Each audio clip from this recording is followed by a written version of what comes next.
দেখলাম এই জায়গাটায় গ্যাপ এই দেখলাম, জায়গাটা গ্যাপ আছে, দেখতে পাচ্ছেন এই আঙুলে দেখুন এই গ্যাপ, মানে এরা বাঁ হাতেও অর্থ ধরে রাখতে পারে না, ফাইন্যান্স ম্যানেজ করা, টাকা পয়সা অর্থকে ধরে রাখতে জাতিকা পারছেন না। পারছেন না। মানে টাকা পয়সা দু হাতে ইনকাম হয় কিন্তু টাকা রাখতে পারছেন না, টাকা পয়সা থাকবে না অর্থের জায়গাটা।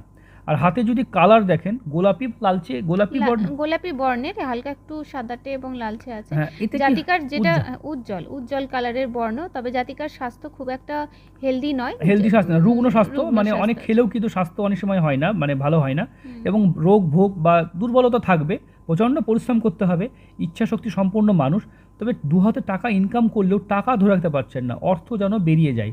এই যোগটা কিন্তু ফাইন্যান্স ম্যানেজ না করতে পারে, মানে ফ্যামিলিতে আর্থিক একটা ক্রাইসিস থেকে যাবে। এই আঙুলটি ছোট, মানে কুটিল কূটনীতি বুদ্ধি নয়। হুম। এই আঙুলটি যাদের বড় হবে এরকম পর্যায় পর্যন্ত চলে যাবে, তারা কিন্তু কুটিল এবং কূটনীতিবিদ হয়, তারা কিন্তু যে কোনো কাজকে কুটিল বুদ্ধি দিয়ে একদম জটিল বুদ্ধি দিয়ে করতে পারে।